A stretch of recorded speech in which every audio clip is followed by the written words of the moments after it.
বন্যা দুর্গতদের পাশে দাঁড়াতে আগামীকাল চট্টগ্রাম যাচ্ছেন প্রধানমন্ত্রী। সিরাজগঞ্জ, নাটোর ও কিশোরগঞ্জে সড়ক দুর্ঘটনায় আজও 7 জনের প্রাণহানি। এবং চাঁপাইনবাবগঞ্জে একটি সেতুর অভাবে দুর্ভোগে 3 ইউনিয়নের লাখো মানুষ।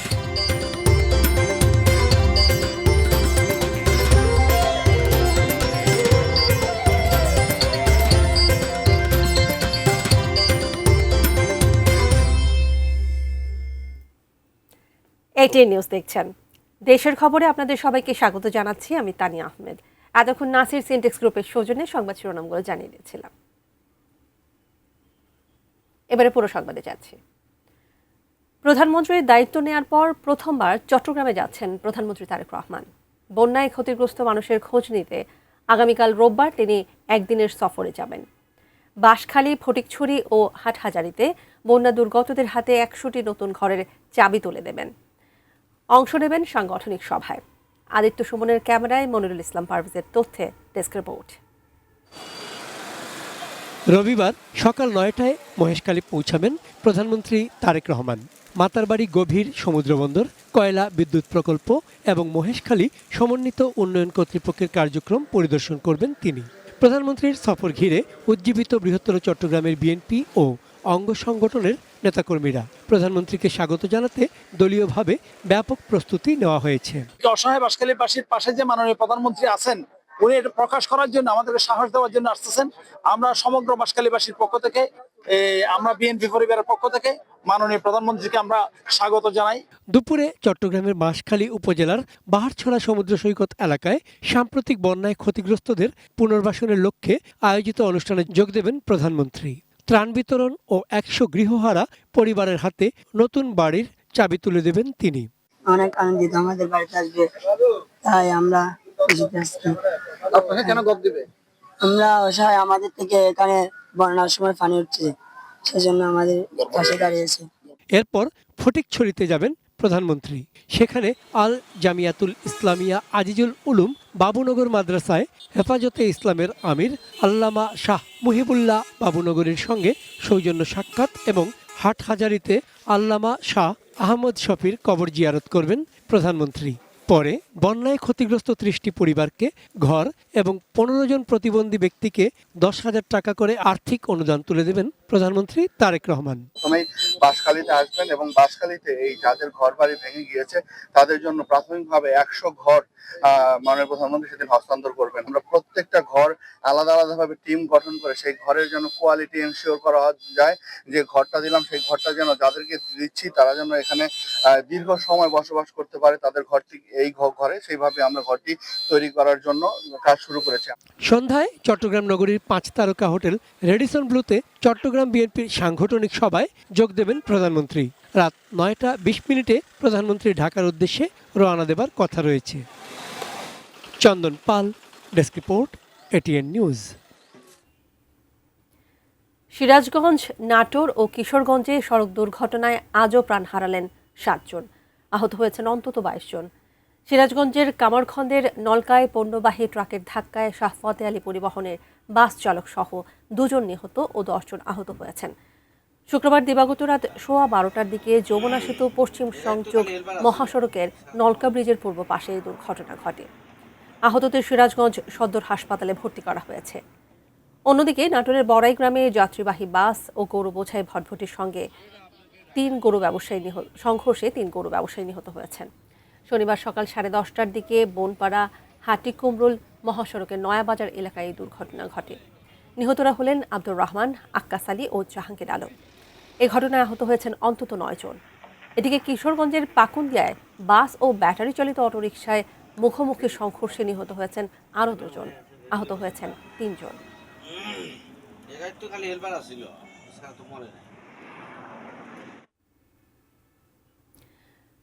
ব্রাহ্মণবাড়িয়ার আশুগঞ্জে মেঘনা নদী থেকে অবৈধভাবে বালু উত্তোলন বন্ধের দাবিতে ঢাকা সিলেট মহাসড়ক প্রায় 3 ঘন্টা অবরোধ করে রাখে ক্ষতিগ্রস্তরা। দুপুর 2টায় প্রশাসনের আশ্বাসে অবরোধ তুলনায় ক্ষতিগ্রস্তরা। এই বিষয়ে বিস্তারিত জানাতে আশুগঞ্জের বাহাদুরপুর থেকে সরাসরি যুক্ত হচ্ছেন পূর্বাঞ্চলীয় ব্যুরো প্রধান পীযূষ কান্তি আচার্য। পীযূষ, একটু জানাবেন প্রশাসনের আশ্বাসে তো ইতিমধ্যেই অবরোধ তুলে নিয়েছেন ক্ষতিগ্রস্তরা। প্রশাসনের কানে যখন অবৈধভাবে বালু উত্তোলনের বিষয়টি গেছেন, তারা কি বলছেন? তারা আসলে কি ধরনের ব্যবস্থা নেবেন? অবরোধ তুলে নেয়, অবরোধ উঠে গেছে ঠিকই, কিন্তু আপনি দেখতে পাচ্ছেন আমার পেছনেও কিন্তু প্রায় 10 কিলোমিটার দীর্ঘ যানজট কিন্তু এখনো রয়েছে। এবং বিশ্ব রোড মোড়ে সড়ক খানাখন্দ থাকার কারণে কিন্তু যানজটটা কিন্তু শেষ হতে কিন্তু আরো অন্তত 3 থেকে 4 ঘন্টা সময় লাগবে বলে পুলিশ জানিয়েছে। আমি একটি তথ্য দিয়ে রাখি যে আজকে সকাল 9টার দিকে মেঘনা নদীতে অবৈধ বালু উত্তোলন করার প্রতিবাদে একটি কিন্তু এখানে মানববন্ধনের আয়োজন করে স্থানীয়রা। কিন্তু এখানে উপজেলা বিএনপির সাংগঠনিক সম্পাদক জয় কামাল এবং তার সিন্ডিকেটের সদস্যরা গিয়ে আগ্নেয়াস্ত্র নিয়ে তাদের উপর হামলা করেন। এর প্রতিবাদে সাথে সাথেই আরো কয়েকশো লোক সাথে নিয়ে এসে এখানে কিন্তু তারা বাহাদুরপুরে সড়ক অবরোধ করে। এই অবরোধ চলাকালের সময়ে কিন্তু উপজেলা বিএনপির কিছু নেতৃবৃন্দ এখানে এসে তাদেরকে শান্ত করার চেষ্টা করে, কিন্তু এই উপজেলা নেতৃবৃন্দকে তারা ভুয়া ভুয়া বলে চিৎকার করতে থাকলে তারা কিন্তু এখান থেকে চলে যায়।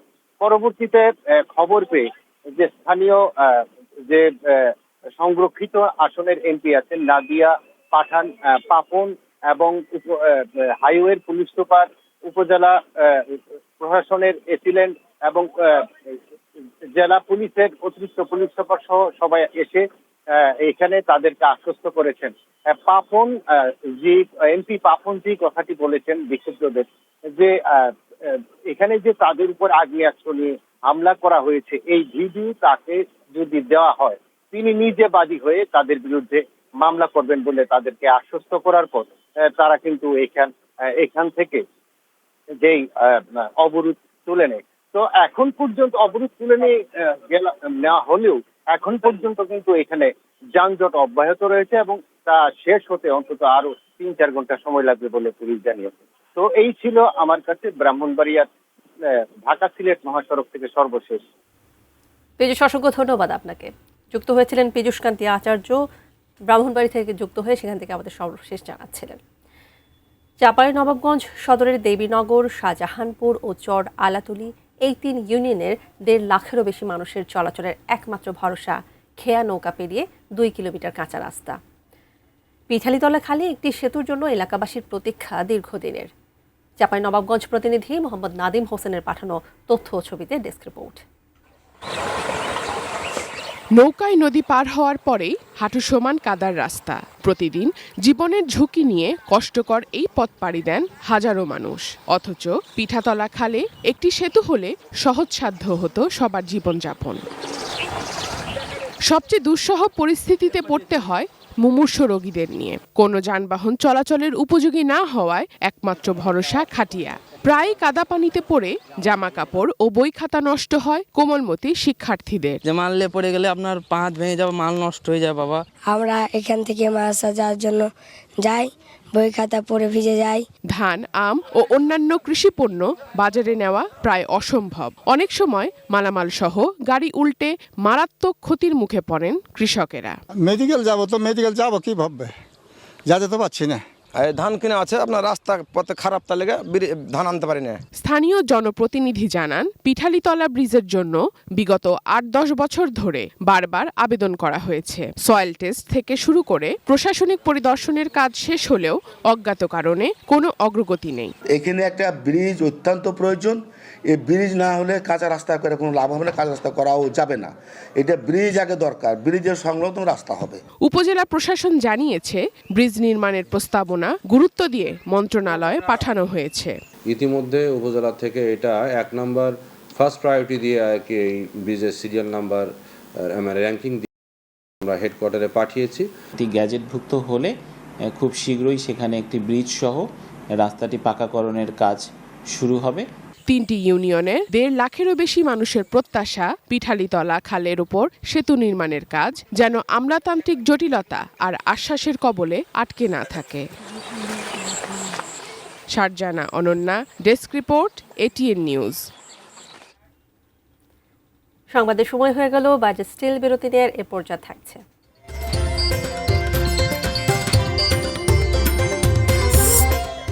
সিন্ডিকেট ভেঙে প্রান্তিক কৃষককে লাভবান করার উদ্যোগ সরকারের।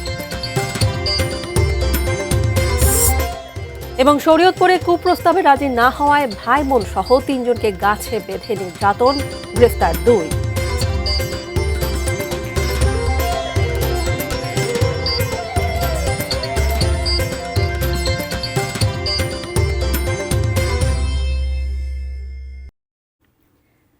বিরতির পর ফিরে এসে স্বাগত জানাচ্ছি দেশের খবরে। রংপুরে বুড়িমারি কমিউটার এক্সপ্রেসের ইঞ্জিন লাইনচ্যুত হয়েছে। বেলা 11টার দিকে লালমনিরহাট থেকে ছেড়ে আসা পার্বতীপুরগামী বুড়িমারি কমিউটার এক্সপ্রেসের ইঞ্জিন নগরীর স্টেশন বাবুপাড়া রেল ক্রসিং এলাকায় লাইনচ্যুত হয়। বন্ধ রয়েছে উত্তরাঞ্চলের রেল যোগাযোগ। এ বিষয়ে বিস্তারিত জানাতে রেলওয়ে স্টেশন থেকে সরাসরি যুক্ত হচ্ছেন প্রতিনিধি শাহরিয়ার মিম।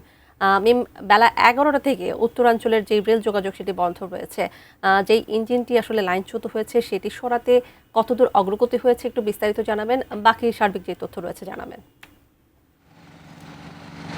তানিয়া, আপনাকে ধন্যবাদ। এই মুহূর্তে যুক্ত হয়েছি রংপুর রেল স্টেশন সংলগ্ন বাবুপাড়া এলাকা থেকে। আপনাকে জানাতে চাই যে আজকে সকাল 11টার দিকে রংপুরের যে বাবুপাড়ায় লালমনিরহাট থেকে ছেড়ে আসা, লালমনিরহাটের বুড়িমারি থেকে ছেড়ে আসা পার্বতীপুরগামী এলআর এক্সপ্রেস লোকাল ট্রেনের ইঞ্জিনের বগি লাইনচ্যুত হয়, যার ফলে কিন্তু রংপুরের সাথে এই মুহূর্তে শুধুমাত্র লালমনিরহাটের যোগাযোগ বন্ধ রয়েছে।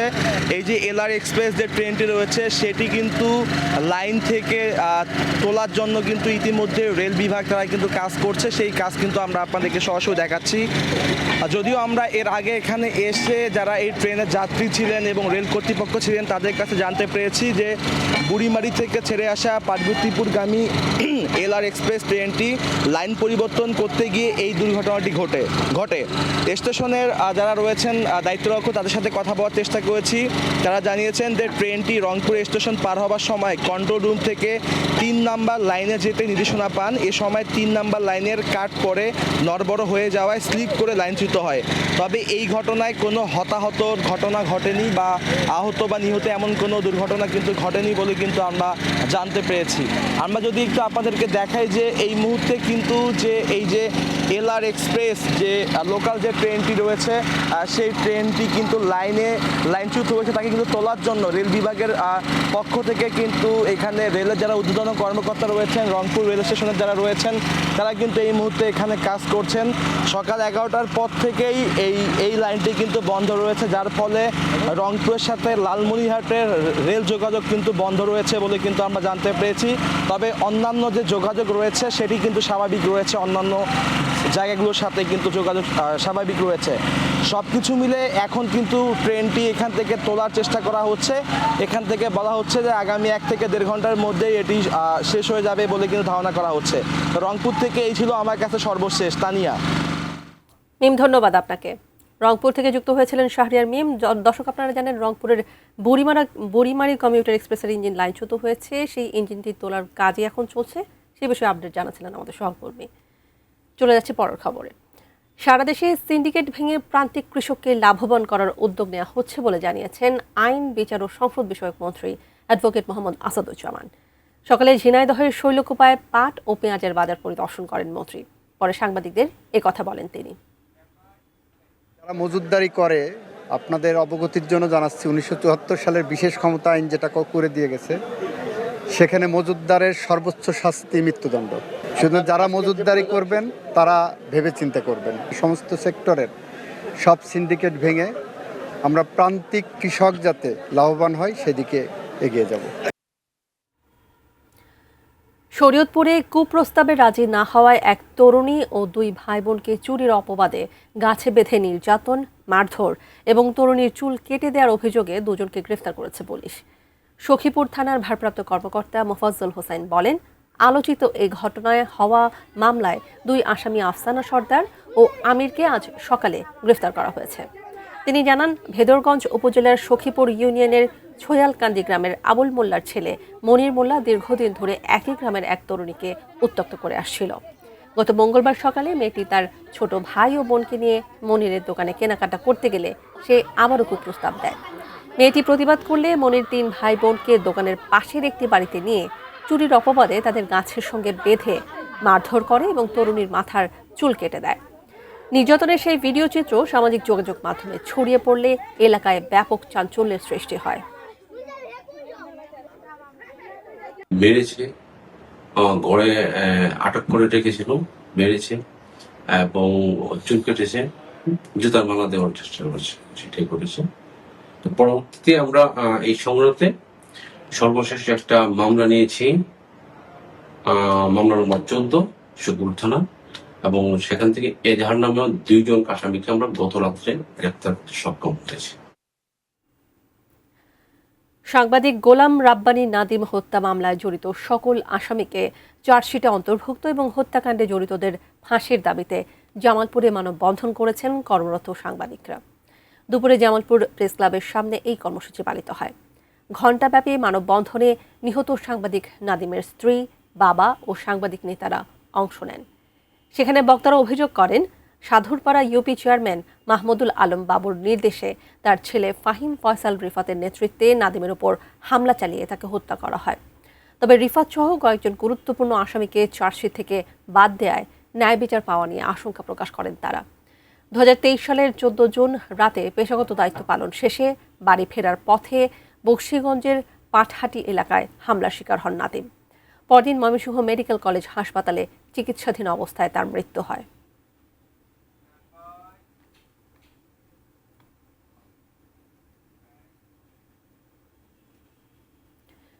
মেহেরপুরের গাংনী উপজেলার বেতবাড়িয়া গ্রামে পরিত্যক্ত জমিতে মাইনের মতো দেখতে একাধিক বস্তু পাওয়া গেছে। এতে এলাকায় সৃষ্টি হয়েছে চাঞ্চল্য।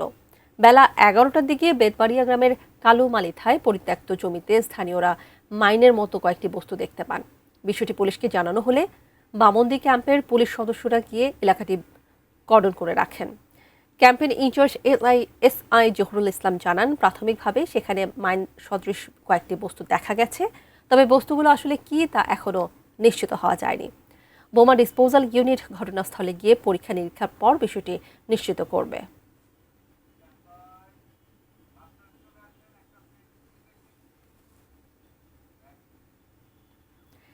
এ পর্যায়ে দেশের খবর একটা ছোট্ট বিরতি নিয়ে ফিরছি, সাথেই থাকবেন।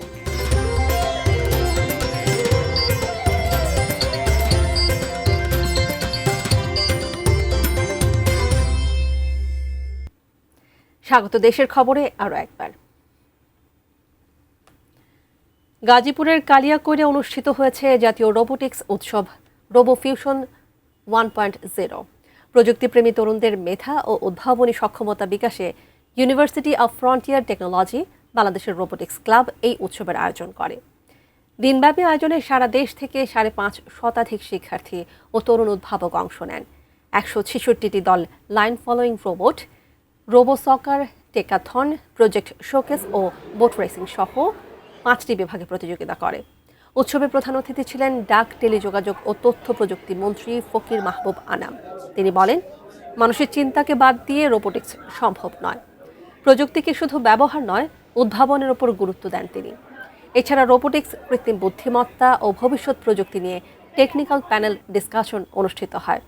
আয়োজকরা জানান, তরুণদের সমস্যা সমাধানের দক্ষতা বাড়ানো ও প্রযুক্তিতে উদ্ভাবনী সক্ষমতা তৈরি উৎসবের মূল লক্ষ্য।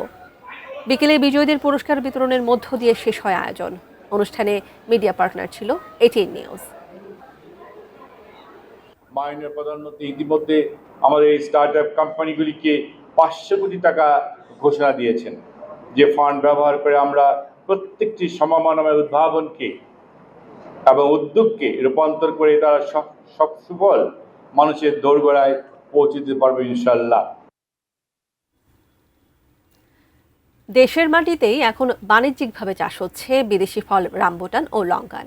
ময়মনসিংহের ভালুকায় 2 তরুণ উদ্যোক্তার এই সফল উদ্যোগ এখন কৃষকদের পাশাপাশি আকর্ষণ করছে দর্শনার্থীদের। ময়মনসিংহ থেকে আসাদুজ্জামান সুমনের তথ্য, জহুরুল ইসলামের ছবিতে ডেস্ক রিপোর্ট। ময়মনসিংহের ভালুকার গোয়ারি গ্রামের বাগান জুড়ে গাছে গাছে ঝুলছে রামবুটান ও লঙ্গান। দেশীয় ফলে আশানুরূপ লাভের দেখা না পেয়ে বিদেশি ফল চাষে কোটি টাকার সম্ভাবনা দেখছেন 2 তরুণ উদ্যোক্তা। কৃষি উদ্যোক্তা শেখ মামুন ও আশরাফ শুভ জানান 2020 সালে থাইল্যান্ড থেকে চারা এনেছিলেন তারা। বর্তমানে প্রায় 20 বিঘা জমিতে 300টির বেশি রামবুটান গাছ সহ আছে বিভিন্ন জাতের লঙ্গান। গত বছর প্রায় 60 লাখ টাকার রামবুটান বিক্রি হয়েছে। এবার প্রত্যাশা 70 থেকে 80 লাখ টাকার। 1500 টাকা করে কেজি দরে আমরা বিক্রি করতেছি বর্তমান প্রাইস, এবং পাইকারিও বিক্রি হচ্ছে। বিভিন্ন দূর দূরান্ত থেকে পাইকাররা আমাদের বাগানে চলে আসতেছে। প্রথম দিনগুলো যে এটা আমাদের লিজ নেয়, এই জায়গার ভাড়া কিভাবে দিব আমরা সেটা ফিগার আউট করতে পারতেছিলাম না। তো অনেক কাঠখড়ি পার হয়ে আজকে আমাদের এই জায়গায় আসছি। আলহামদুলিল্লাহ একটা ভালো একটা পজিশনে আসছি আজকে। সুস্বাদু ও দৃষ্টিনন্দন বিদেশি এই ফল দেখতে ও কিনতে প্রতিদিনই আসছেন ক্রেতা দর্শনার্থীরা। রামবুটানের চাষ কেমন করে এবং এটার ফলন কেমন হয় এই সম্পর্কে জানতে আসছি। ভবিষ্যতে বাংলাদেশের জন্য এটা হচ্ছে একটা এক্সপোর্টের জন্য খুবই উপকার হবে বলে আশা করি। কৃষি বিভাগ বলছে বাজারে চাহিদা এবং দাম দুটোই বেশি বলে রামবুটান ও লঙ্গানাবাদ বাণিজ্যিকভাবে বেশ সম্ভাবনাময়। এই চাষ সম্প্রসারণের জন্য আমরা চেষ্টা করে যাচ্ছি। তো কেউ যদি আগ্রহী হয় আমাদের সাথে যোগাযোগ করলে আমরা তাদেরকে প্রয়োজনীয় পরামর্শ দিতে। Roni Hossain, desk report, ATN news. এবার এক নজরে নাসির সিনটেক্স গ্রুপের সৌজন্যে সংবাদ শিরোনামগুলো আরও একবার জানিয়ে দিচ্ছি। বন্যা দুর্গতদের পাশে দাঁড়াতে আগামীকাল চট্টগ্রাম যাচ্ছেন প্রধানমন্ত্রী। সিরাজগঞ্জ, নাটোর ও কিশোরগঞ্জে সড়ক দুর্ঘটনায় আজও 7 জনের প্রাণহানি। চাঁপাইনবাবগঞ্জে একটি সেতুর অভাবে দুর্ভোগে 3 ইউনিয়নের লাখো মানুষ। সিন্ডিকেট ভেঙে প্রান্তিক কৃষককে লাভবান করার উদ্যোগ সরকারের। এবং শরীয়তপুরে কুপ্রস্তাবে রাজি না হওয়ায় ভাইবোন সহ 3 জনকে গাছে বেঁধে নির্যাতন, গ্রেফতার 2।